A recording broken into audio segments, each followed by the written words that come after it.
मेरे दोस्तों, तो ये बात तो आपको समझ में आ गई होगी कि पुराने लोग सब क्यों सुन्नी थे। इसलिए कि हमारी जमात 1400 साल पुरानी है। आज 1400 साल का शजरा उठाकर किसी सुन्नी का देख ले, उसे जो है वो बाप दादा परदादा फिर परदादा के बाप दादा परदादा सब के सब सुन्नी ही मिलेंगे।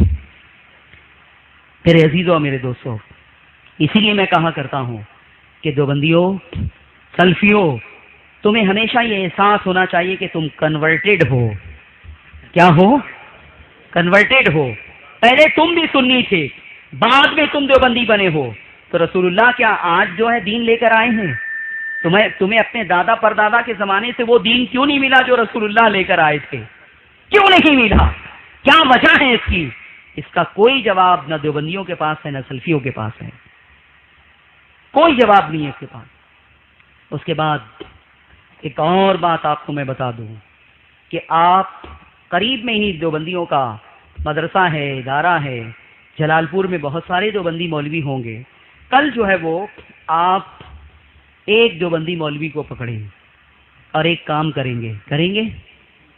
अरे हाथ उठाएं, कितने लोग करेंगे? डरे नहीं, मैं ऐसा कोई काम नहीं दे रहा हूं जो आप नहीं कर सके। हाथ उठाएं, करेंगे? बोलिए जोर से इंशाअल्लाह।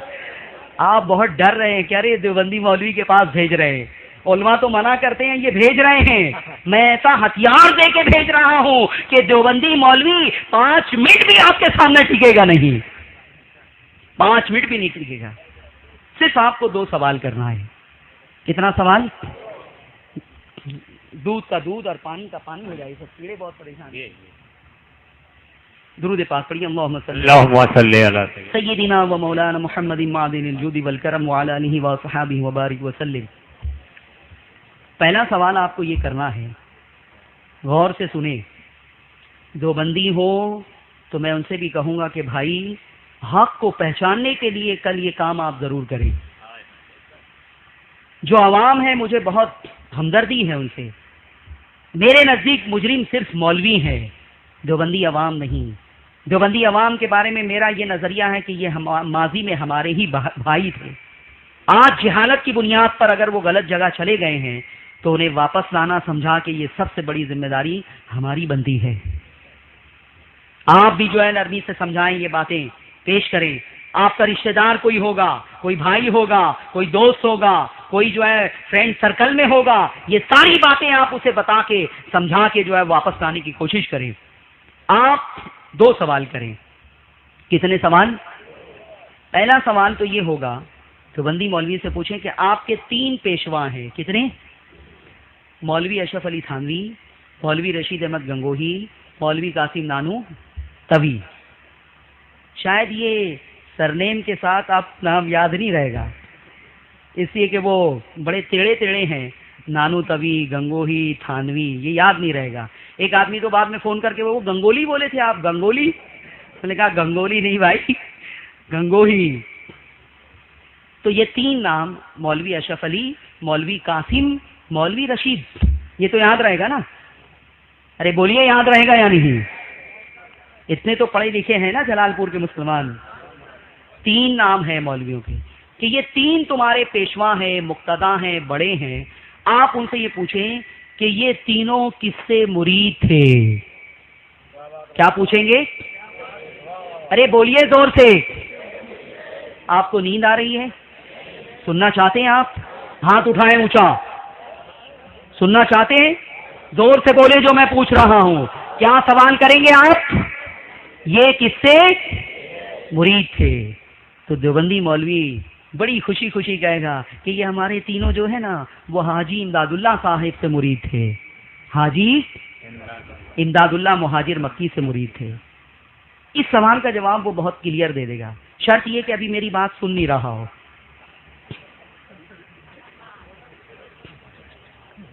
फिर मैं तो उनको भी इत्तेहाद की दावत देता हूं। मैंने तो एक देवबंदी मौलवी को कहा कि तुम्हारे दादा कौन थे? तुम साबित कर दो कि देवबंदी हैं तो मैं तुमको 5 लाख रुपया इनाम देने के लिए तैयार हूं। तुम्हारे दादा के बारे में बताओ। बाप के बारे में तो मैं नहीं कह सकता, बाप ने तुमको देवबंदी मदरसे में डाला है, इससे यही गुमान होता है कि वो देवबंदी रहा होगा। दादा कौन थे तुम्हारे? अरे ताहिर गियावी को मैंने चैलेंज किया है मुबारकपुर में। किसको? ताहिर गियावी को। बहुत मुगल्लत तकरीर की थी उसने मुबारकपुर में। उसकी बहुत गैर संजीदा तकरीर का मैंने बहुत संजीदा जवाब दिया है, चैलेंज किया है मैंने। खास ये बात जिसे आज मैंने अपना मौजू बनाया, ये पेश की है कि चलो मुबारकपुर की सरजमीन पर मैं तुमसे मुनाजरे के लिए तैयार हूं, आ जाओ मुनाजरे के लिए। मैं ये साबित करूंगा कि 1857 से पहले इस मुल्क में और पूरी दुनिया में कोई देवबंदी ना था, और तुम ये साबित करना कि कोई सुन्नी ना था। मैं गरीब नवाज तक साबित करूंगा कि जितने थे हिंदुस्तान में सबके सब सुन्नी थे, सबके सब सुन्नी थे। लेकिन आज तक 1 साल हो गया 10 तारीख को, आज तक ताहिर गियावी की हिम्मत नहीं है कि वो इस मौजू को जो है एक्सेप्ट कर सके, कबूल कर सके। इसलिए कि वो जानता है कि यूसुफ रजा क्या मवाद लाएगा, क्या मैटर लाएगा, क्या पेश करेगा। तो पहला सवाल आप क्या करेंगे कि तुम्हारे ये 3 मौलवी किससे मुरीद थे? तो देवबंदी मौलवी क्या कहेगा? हाजी इमदादुल्लाह। हाजी बोलिए, हाजी इमदादुल्लाह। फिर आप दूसरा सवाल करें उनसे कि अच्छा ये बताएं कि हाजी इमदादुल्लाह अकीदे के एतबार से सुन्नी थे, बरेलवी थे कि देवबंदी थे? क्या सवाल करेंगे? अकीदे के एतबार से, मामूलात के एतबार से बरेलवी थे कि देवबंदी थे? अब देवबंदी मौलवी घबराएगा, वो कहेगा छोड़ो छोड़ो ये सब बात, नमाज पढ़ो नमाज पढ़ो। क्या कहेगा? हाँ नमाज पढ़ो नमाज पढ़ो। अरे ऐसा ही हुआ एक जगह, लोग गए सवाल करने तो उसने यही कहा, वो लोग हंसने लगे और हंसते हंसते उन लोगों ने कहा कि अरे नादान, जिसने हमें भेजा है वो ये कह के भेजा है, ये कह के भेजा है कि तुम कहोगे नमाज पढ़ो नमाज पढ़ो। तो क्या हम इससे मुतमईन हो जाएंगे? मेरे अजीजों और मेरे दोस्तों सुन लो, हाजी इमदादुल्लाह मुहाजिर मक्की पक्के सुन्नी और पक्के बरेलवी थे।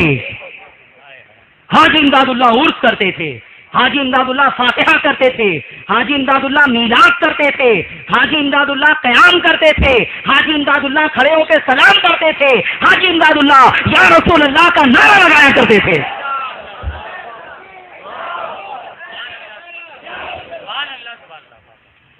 या रसूल अल्लाह का नारा लगाते थे। ये मेरे हाथ में किताब है कुल्लियात इमदादिया, 9 रिसाले हैं इसके अंदर हाजी इमदादुल्लाह के। कितने? छोटी छोटी 9 किताबें हैं। एक किताब है फैसला हफ्त मसला, क्या नाम है? उसमें हाजी इमदादुल्लाह ने उर्स, मीलाद, फातिहा, या रसूल अल्लाह पुकारना, निदा या रसूल अल्लाह, इन तमाम चीजों का सबूत पेश किया है, इसे जायज साबित किया है, दलीलें दी हैं, और आखिर में लिखा है कि मीलाद मैं ना सिर्फ जायज समझता हूं बल्कि बाइसे अजरो सवाब समझ के मैं हर साल मुनकिद भी करता हूं, हर साल मुनकिद भी करता हूं। और फरमाते हैं कि मुझे कयाम में बड़ा लुत्फ आता है। आप खड़े हो जाएं हाथ बांध करके तो देवबंदी जो है फतवा लगाना शुरू कर देंगे। ये ताहिर गियावी कहते हैं ये तो गाना गाते हैं मस्जिद में खड़े रह के। दुरूद पाक को माज़अल्लाह दुरूद नापाक कहा उसने कि ये मस्जिद में खड़े रह के शोर करते हैं ये लोग, ये दुरूद पाक नहीं दुरूद नापाक है माज़अल्लाह। ये ऐसी बकवास है रसूलुल्लाह की शान में कि मौत से पहले तुम ताहिर गियावी का अंजाम दुनिया में देख लोगे इंशाअल्लाह। यूट्यूब पर उठाकर देखो, सर्च करो यूट्यूब पर मौलवी ताहिर गियावी गुस्ताख, ये सर्च करो, देखो उसकी 2 मिनट 5 मिनट की जो है वो क्लिप आएगी। उसने तकरीर में किस तरह से दुरूद पाक को दुरूद नापाक कहा है। तो ये दुरूद नापाक, अगर ये नापाक है तो क्या ये तुम्हारे पीर भी पढ़ते थे हाजी इमदादुल्लाह? उठा कर देखो क्या है इसमें, उठा कर देखो। हाजी इमदादुल्लाह फरमाते हैं मैं खड़े रह के सलाम पढ़ता हूं। एक मर्तबा की कैफियत बयान करते हैं कि सब लोग खड़े होके या नबी सलाम अलैक पढ़ रहे थे, सलाम खत्म हो गया, कयाम खत्म हो गया, लोग बैठ गए, मुझ पर वज्द की ऐसी कैफियत तारी थी कि अकेला ही खड़ा था। बहुत देर के बाद मुझे होश आया तो मैंने देखा कि सब लोग बैठ गए, तो मैं भी बैठ गया। ये हाजी इमदादुल्लाह है। उर्स करते थे, फातिहा करते थे, मीलाद करते थे, सलाम पढ़ते थे, या रसूल अल्लाह कहते थे। अरे या रसूल अल्लाह वाली नाते लिखी है हाजी इमदादुल्लाह ने, या रसूल अल्लाह वाली नाते लिखी है। सुना दूं, आप भी पढ़ें और आज देवबंदी भी मेरे साथ पढ़ें ये नात, इसलिए कि मौलाना अहमद रजा की नात नहीं है, थानवी साहब के पीर साहब की नात है। आज तो देवबंदियों को भी झुमाऊंगा मैं। ये देखिए, नजर आ रही है कुल्लियात इमदादिया, हाजी इमदादुल्लाह का नाम लिखा है मुसन्निफ की हैसियत से। कुतुब मकतबा थानवी देवबंद, हाजी इमदादुल्लाह साहब